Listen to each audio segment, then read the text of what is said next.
Pengaruh dari globalisasi. Sikap yang dengan jelas menentang sila keempat.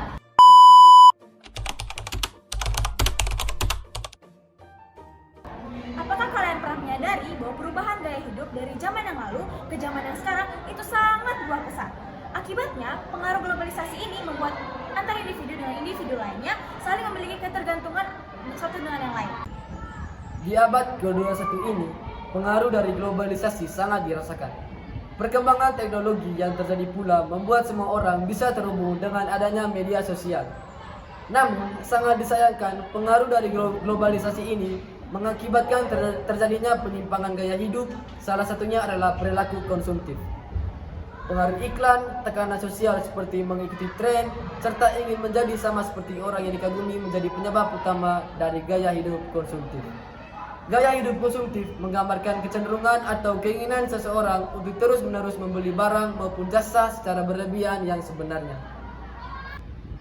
Gaya hidup mewah, boros, serta mementingkan keinginan sesaat nyatanya tidak mencerminkan dari Pancasila keempat, yang dimana menyatakan bahwa setiap masyarakat harus memiliki kebijaksanaan dalam mengambil setiap keputusan, terkhususnya dalam keputusan untuk memenuhi kebutuhan hidup mereka.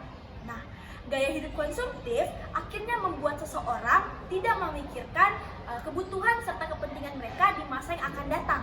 Nah, contoh dari salah satu gaya hidup konsumtif adalah membeli barang-barang branded yang sebenarnya tidak mereka perlukan pada saat itu dan hanya merupakan keinginan mereka untuk memenuhi gaya standar di kehidupan sosial maupun untuk memenuhi stylist mereka saja.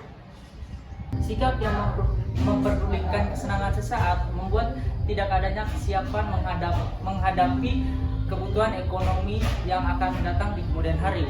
Nah, kebutuhan ekonomi yang penting dan tidak terpenuhi yang akan berakhir dengan peminjaman uang yang biasanya kita sebut sebagai utang.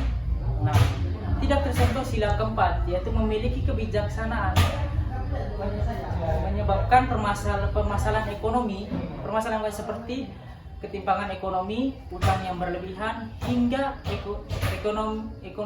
melemahnya ekonomi negara yang biasanya kita sebut sebagai inflasi.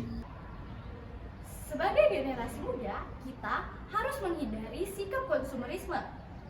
Sikap konsumerisme yang kita lakukan merupakan sikap yang dengan jelas menentang sila keempat, baik dalam poin kesadaran maupun kedisiplinan.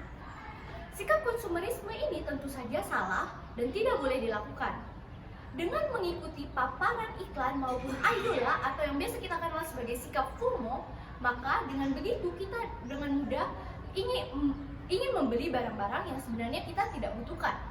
Maka dari itu kita harus sadar dengan penuh mana sebenarnya kebutuhan dan keinginan sesaat. Dengan begitu kita bisa dengan mudah menghilangkan sikap konsumerisme dalam generasi muda. Sebagai generasi muda, kita harus belajar hidup lebih sederhana atau frugal living dengan cara hidup lebih hemat atau irit. Kita juga harus meningkatkan kesadaran agar dapat mengendalikan konsumerisme.